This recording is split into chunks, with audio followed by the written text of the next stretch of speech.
Here at White Noise Academy, we have three very curious and enthusiastic teenagers. If you ask Suno to make a song for you, how does AI know what I'm imagining? So it's all about you. Takes in all your data. We have a lot of emphasis put on the PII.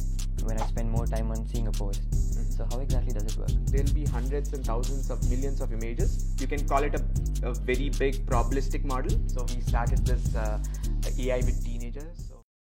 Hi Nishkal. Hi. Thank you for starting this initiative of AI with teenagers. Here at White Noise Academy, we have three very curious and enthusiastic teenagers who are waiting to talk to you. And they want to hear from you, learn from you, and also explore some of the new tools and platforms that you're building at your company, D-Cube. Sure. So yeah, thank you first of all for having me over here. So we started this AI with teenagers. So we have been in this domain from past 3 to 5 years, with classical machine learning being from past 5 years and the generative AI space. But we are being hooked to the enterprises. So there's lack of creativity, a lack of imagination, and lack of cool stuff, as we say. So we actually wanted to talk to the kids. We heard a lot about the kids in White Noise Academy, and then we wanted to actually take their questions, answer them, and get some good insights on developing some applications that can be set out in the world without any barriers. Great. I'm sure it'll be a great conversation. I hope so. so firstly, thank you for being here and talking with us. Thank you so much. So to start off, just tell us a bit about your company and your role in the company. Yeah, so my name is Nishkal. I'm the AI solutions head for a company called D-Cube. So we are a private AI enterprise grade company. So you have been hearing about generative AI boom, right? Yeah. So we started our journey from the classical machine learning, and we forayed into generative AI about 3 years ago. And from past 2.5 years, I've been associated with D-Cube. Prior to that, I've been spending my time in Europe, working for Ericsson, and then I've been in ML field from past 5 years. And obviously, AI and ML has been something that is really near to me because my education also, my master's has been in that. And yes, I'm looking forward for this podcast. Great. So mostly I'm interested in music-related AI tools. So does your company make any of those tools? As of today, none. But obviously, we do have a platform that supports the underlying technology for all the generative of music, obviously. So as I said, the D-CubeX, it's actually a generative AI product. We use the underlying technology of transformers and generative adversarial networks. So basically, they're nothing but you can think of them as a superhuman brain that actually predicts the next step based on the previous learnings it has done. So when you come to the music, actually, so everything is actually converted into frequencies, right? So when you come to text and image and different modalities, probably it would be for image pixels, for video it would be frames, and for text it would be normal vectors in the sense these numerical arrays. And then when you come to music, it's all about frequencies. So we teach them a lot of music or songs or any tunes or the frequencies, and then we actually let it predict from the previous frequencies, and you get the sound. So the underlying mechanism is that. That's interesting. So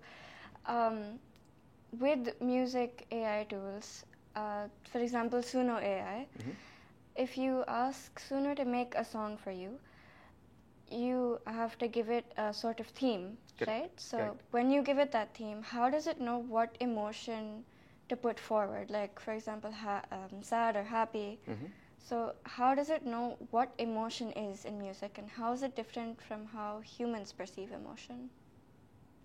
That's actually an interesting question. So it actually, as of today, it doesn't understand the human intent or the emotion that we actually carry. So what it does is, as I said, it learns from the previous patterns. So when you actually teach it, you actually categorize each song that is converted to frequency to a particular category. Let's say a song is categorized into sad, happy, rock, punk music, everything. And then probably it takes, when you ask a particular prompt to it, it first goes and categorizes the emotion that you have provided to it. It learns from all the previous songs that were trained on that particular category, and then obviously based on the prompt, it actually predicts the next tune for you. So when you say training, you mean something like machine learning? So training Yeah. the AI? Yeah, training the AI model itself. Training So AI, it's okay. basically you can call it a very big probabilistic model. You teach all the previous songs to it, and then based on the new input that you give, it gives the output from the previous songs. It just kind of thinks on its own from the previous patterns and gives you a new pattern. So it doesn't imagine as of now, but that is where the AI is actually heading towards. So in the future, you think that AI can create something completely original, or would it just rehash from the things that it's already been trained on? So that is the hope, right? So AI being singular and then predicting and understanding and then giving out a new thing that's original for even humans. But as of today, it's not done. There are a lot of limitations for it when we actually speak. First of all, the models, the maths behind us, even though the theoretical maths is ready, but practicality is not ready, and also the compute power for it. So to come to a singular point for an AI, you actually require the cooling power. So basically the AI models run on the compute of GPUs, right? So they say that each query that you ask actually takes a light bulb to actually light up for about 4 to 5 hours, and then imagine you actually asking a song of or something originality, right? Then a lot of processing happens. Yeah. So it probably takes up a big river to cool down the AI system. There are a lot of limitations in terms of compute and then obviously the practicality, but theory it is there. As of today, theory is there that AI can imagine on its own. So in that case, can non-musicians also make music with AI? Yes. To give you an analogy, probably you would have heard about the image generation, right? Yeah. And the artists, they spend a lot of time creating a good art. Drawing, yeah. But right now, using this Ghibli trend that's going on, non-artists, like probably I'm not an artist, but I can create an image. But again, now the concern comes in basically the copyrights. But as to answer your question, yes, they can create. They just need to have the imagination power and a proper good English language, probably. That makes sense. Yeah, no, even I've used a lot of image generations, and That's I wouldn't great. say I'm the best artist. Yeah, no one is. So, yeah. So in that case, how do you think kids or people like me that are training to be musicians in the future, maybe, how would we keep our relevance in the future? So now everything boils down to imagination and then the skill set, right? So probably you can use it as an assistant to you. You can speed up your work. Probably the music that you're generating right now, it takes about 1 week to 10 days. That can be done in a couple of days, or even for the matter of fact, a single day. So use it as not your replacement, because still that human imagination, it's too far for the AI to reach, but you can use it as an assistant to get things done faster. And that makes sense. Yeah. So you mentioned like a musical assistant, right? So in the future, or even right now, do you think that AI can maybe be my band member, or we could co-produce albums with AI? Sure, why not? We as software engineers use AI for most of the work. 95% of the code is written by AI nowadays. Yeah. So why not? I mean, you can use it as your band member, you can use it as your co-producer, and you can give the heavy load and all the heavy lifting to it, and probably you can concentrate only on the good thing. Right, that makes sense. But right now, can you like perform live with AI in real time, or is that like a goal in the future? So right now, all the music instruments also, when you come to the electronic music, they are actually trying to integrate it. So there's recently I've seen a guitar which actually, just forgetting the name of it, but it actually plays other tunes for you while you actually focus only on the chords. Wow. So it does, but if you actually talk in the sense of a musical concert, probably there's a lot of testing required even before going. But I see that in the coming future, probably in a year or so. Why not? Sounds cool. Yeah, it's really cool. You also mentioned copyrights previously. So if you do make a song with AI, who exactly has the rights to ownership of that song? Like the artist, the AI company? So that's basically a topic that is currently with all the government officials and the institutes, and then obviously with the artists too. So if you remember sometime back when Apple Music came in, so they actually came in to actually provide royalty to the people who are creating the music, and obviously not misusing their songs. So right now, if you say the copyright can be from the previous trained music, so basically we need to give the credit to the people who have actually created the earlier music and what AI generated using that. So there needs to be some traceability that what tunes it actually took from the previous artists, and then probably provide them some royalty to it. So that's something that's still in discussion as we speak, but surely it's going to go in that way. Okay. I just had another question. Sure. So, most of the kids in my generation, we don't want to just be consuming AI. Like, we don't want to be consumers of AI. We want to make AI. Let's say ChatGPT. We don't want to just use ChatGPT. We want to make something like ChatGPT. So, how can your company help us get there somehow?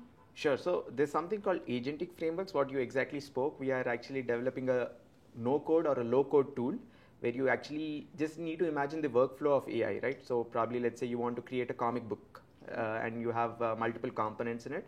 So starting from image generation, then story plot creation, and then amalgamation of mixing all those things together. You can simply drag and drop agents. So agents are nothing but giving personas to the large language models, along with some tools probably, and you can just create a drag drop workflow, and then probably just chat with it generally as a chatbot, and it gets things done. So that's something which we are doing, and it's in the it's you're going to see it very soon from us. Yeah. And that's great. Yeah. Okay, thank you. That was very informative. We have a rapid fire planned if you're ready. Sure, but please be easy on me. Okay. Okay. If AI had a bedtime, what would its dreams look like? Code, clouds, or corrupted files? I think its dream would look like human domination to take over us someday. Can AI develop a personality glitch, like suddenly becoming a drama queen or a dad joke machine? Sure, why not? I mean, it depends on your previous talk with the AI, and it learns from what your mood is, and then glitches. If I trained an AI only on memes and music, would it become an influencer or a DJ first?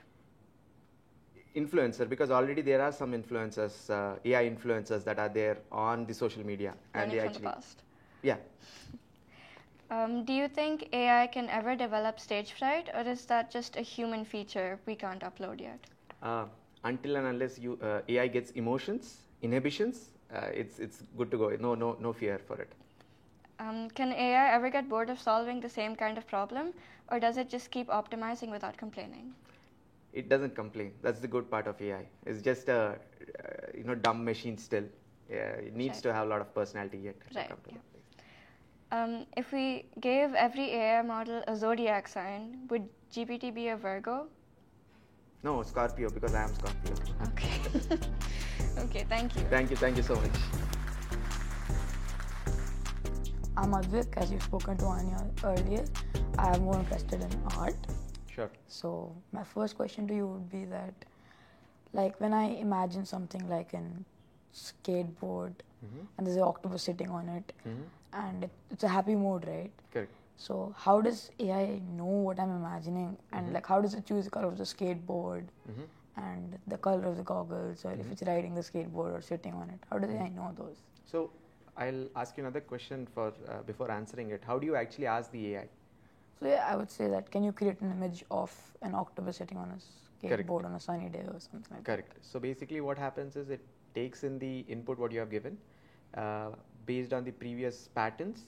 Obviously it knows that octopus needs to be in purplish black color, and it takes out the skateboard, what you actually mentioned. So it'll go through all the skateboards it learned, the images it learned from, and it comes with a color coordination with the sunny environment. So it's basically, again, it's a combination of 3 or 4 things together, and it just predicts.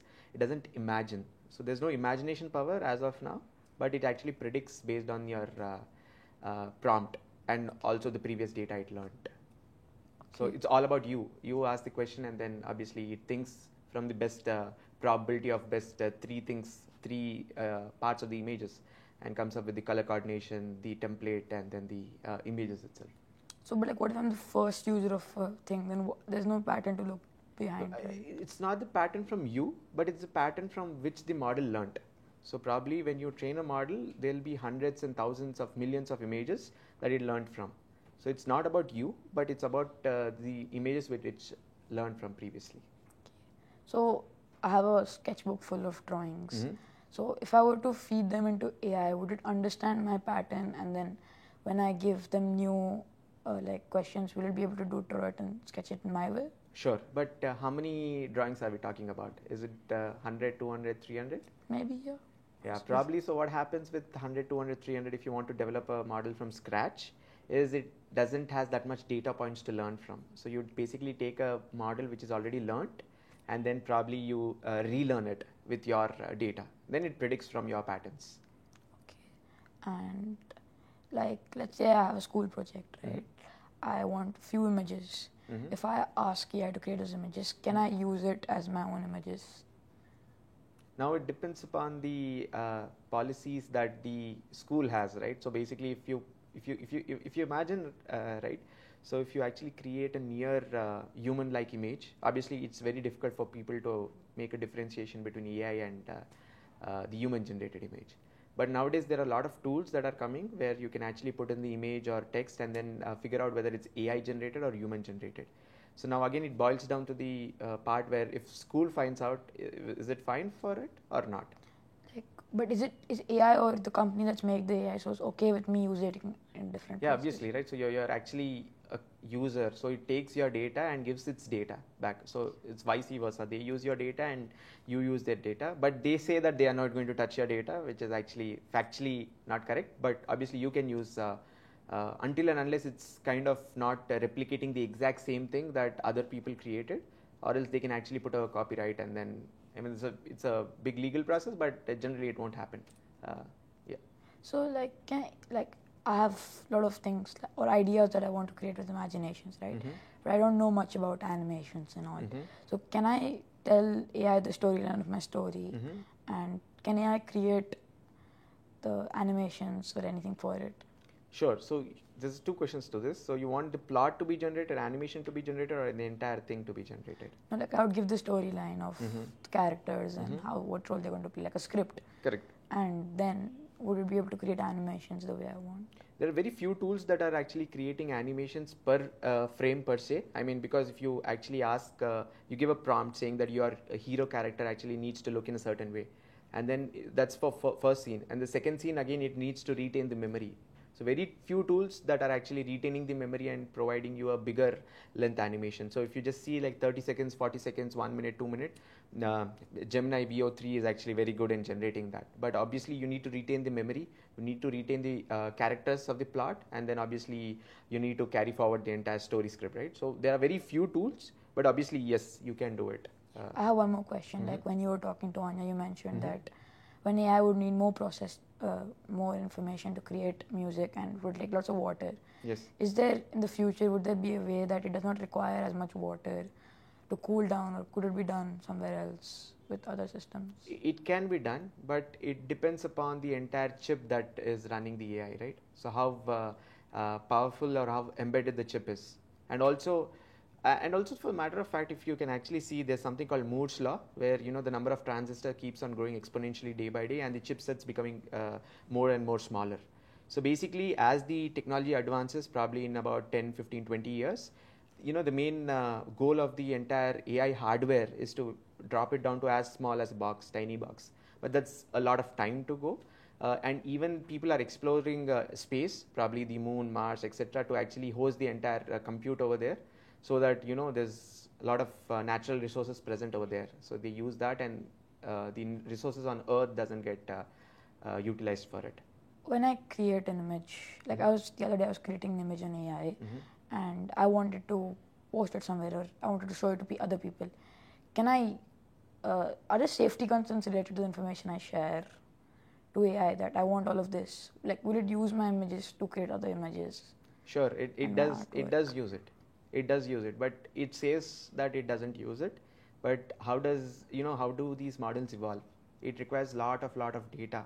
where does it get the data from? So why is ChatGPT or why is Gemini, or for the matter of fact any chatbot, open free for you, right? So we need to come from that perspective that they are going to use your data to train their models and make it more perfect on real time. So the question now boils down to whether you can use the data or not. If I'm correct, was that the question, like where you can take the data and share it with your friends? Yeah, like the safety concern about me putting my script and it using it somewhere else. It does use it outside, but it's vaguely shown to you that it uses, but it does use it. Yeah. So thank you for answering all of my questions. Thank now you. Shall we move to rapid fire? Sure. If you had to delete one AI tool, which one would make you cry the most? Probably for me is ChatGPT, because 95% of my work is done using ChatGPT. So yeah, it gives me a lot of code. If AI started writing its own jokes, would it laugh at them or look at the engagement rate? It doesn't laugh, it makes us laugh. That's the beauty of it. So if you watch Tom Cruise, you would know that there's something called the entity, which they capture. Do you think that day will come where AI can possibly capture nuclear weapons? Correct. Yeah, I mean, yeah. That's why the nuclear weapons are cut away from the web, right? So it's tough to break in. But someday, if the AI is intelligent enough, it's probably going to break the code. So probably with quantum and then AI collaborating with each other, why not? But a lot of time is there for that. So you can sleep peacefully till then. Would you trust AI more than your exam pair or your fashion choices? No, for me, I'll leave it to myself. My decision would be better than AI's. But there are a lot of tools that actually, that prefer, I mean, you have obviously augmented reality and virtual reality combined with AI. Based on your patterns, you can try it out virtually and it gives you all fashion tips for your event. So my last question would be, so would there be a day where I would say, AI taught me to cook before my mom did? No, moms are special. AI cannot do that. Yeah. Thank you. Thank you so much. So I'm Rohan, Nice to meet and you. unlike the other two that you've talked about, I'm more interested into data analysis and marketing. So my first question to you would be, how does AI know what I want to see or buy without even me wanting to buy it? Now, for example, recently, a couple of weeks ago, I was talking with my friend about buying some badminton shoes. So that same day when I was using my phone, an ad suddenly popped up. So it was the exact same model that I was talking about. So it almost felt like AI was eavesdropping to what I was saying. Correct. So, but is it really eavesdropping, or is it just going through endless pattern recognitions of what my previous interests were, or my when I spend more time on seeing a post? So how exactly does it work? So basically, there's something called reinforcement learning. So it learns on your patterns first thing. Without the patterns, there's no way of predicting it. Yeah. So, but whether it's eavesdropping or not, that's up to the providers to talk about. But obviously, when you talk to your friends, when you actually message them regarding that, when you search on Google or when you search on any browser, for the matter of fact, what happens is basically it gets all those things. There's something called context bandwidth. So what it does is it creates a map of your interests, similar like a social map, right? Like where you have you meet a person A and a person A likes XYZ things. Probably person A will again talk to person B, and again he has his own interests. So there's a social map, that graph that is generated, from which basically it learns your patterns, and then that's why it's actually predicting what you actually require even before you know. Yeah. Obviously, it learns from there's some kind of concern that it doesn't take from you before getting these things done, but yes, it learns from your patterns. Okay. So my next question to you would be, can we trust AI not to give us biased decisions or misleading suggestions? Because sometimes I read about AI giving different results to different people, even though the prompt was very similar. Now, does it filter content based on the people's age, race, or gender? Or is it just a coincidence on how people are not given equal responses? So basically, it depends again on the prompt. But as you said that for same prompts also, it's obviously giving different answers. So you log into their systems, you give your preferences, obviously, right? So there's something called PII, Personal Information Indexing, that it takes your information from. So certain content, obviously, you are not allowed to see based on your category of age and your persona. But obviously, you can actually check that out right now too when you actually go to ChatGPT and ask about generating a certain kind of image or getting some credit card information of a particular person. It immediately hashes that and it says that it cannot answer for that. So it takes in all your data, obviously the PII, which I'm talking about, and it answers based on that. So as part of DQBX, which I am part of, we have a lot of emphasis put on the PII and the compliance that is present. So let's say there's certain rules that you need to teach the AI model to not answer. So you can give all those rules in a generic natural language way.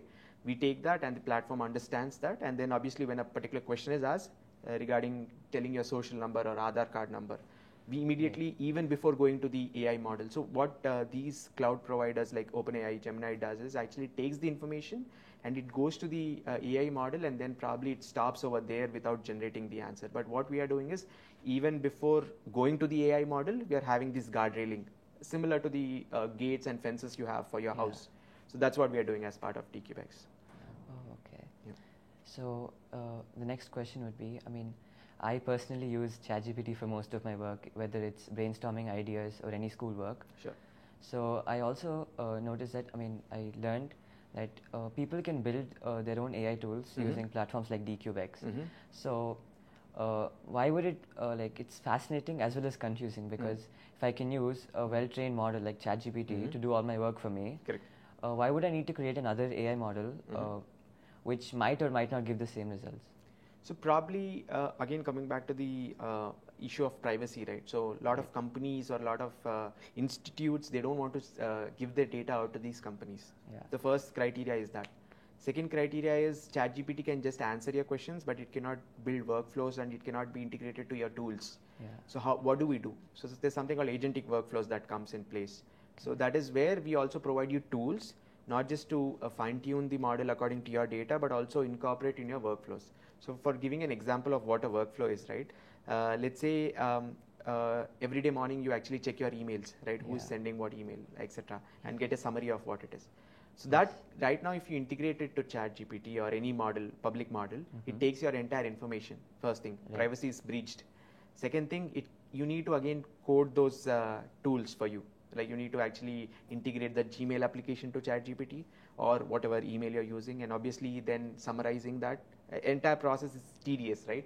So what DQBX platforms like DQBX provide you is a low-code, no-code tool where you can, in the background, use these models. Obviously, we are not talking about ChatGPT or Gemini. We even provide you the provision to use that, but we are talking about open source models like something from Meta. You see that Llama models, Mistral. Obviously, these are categories of open source models that you can take it, train on your own data, integrate to workflows, tools, and use it in a safe environment. So that is where solely depending on OpenAI or Gemini or these public models is probably for individual it is fine, and even for the individual he needs to know what kind of data he can expose or not. It depends upon his preferences. But obviously, when it comes to critical information, you need to keep your horses tight, and you need to use something like private models and DQBX. Yeah. Okay. And coming to data breaching and privacy, so companies use AI analysis to track what their customers are fond of or what they spend more time on.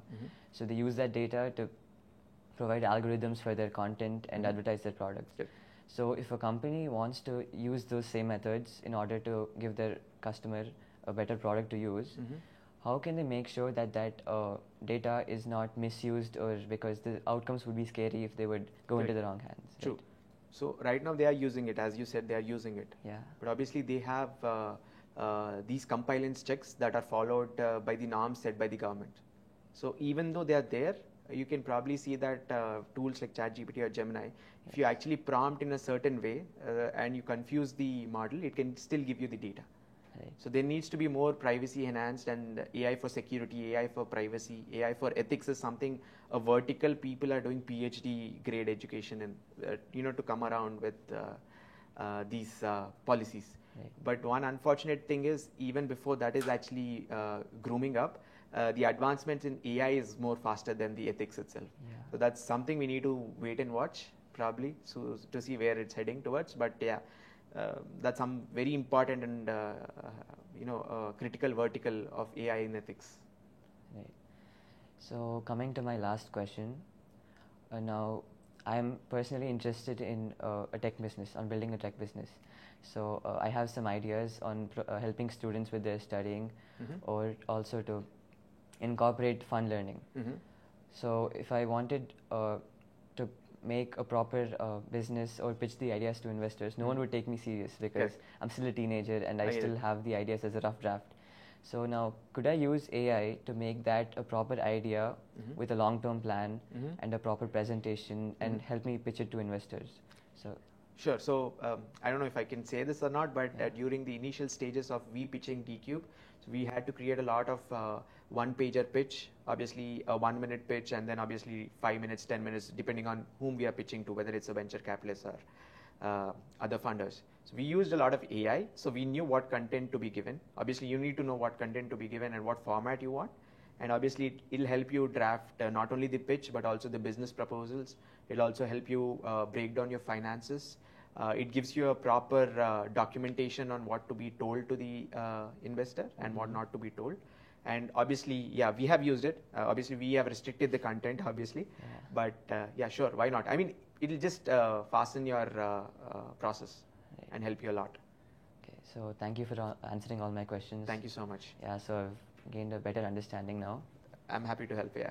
So now, shall we move on to rapid fire? Sure. Yeah. Please go on. Can an AI model feel nostalgic, like missing its older training data set from 2021? Actually not. So this question was asked previously too, but it doesn't have inhibitions and emotions. Yeah. So once it gains that, it will. But right now it doesn't. It doesn't have. Okay.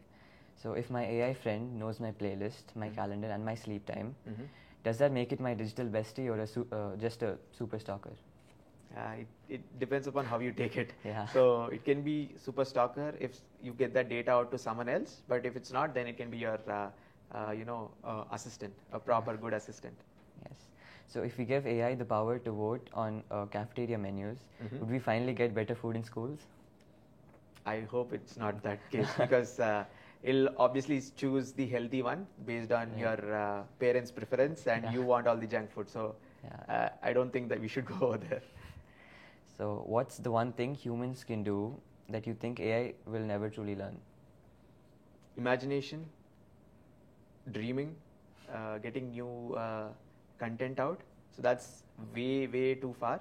And AI can just be a good assistant out there, to make these dreams of you turn into reality rather than actually dreaming that for you.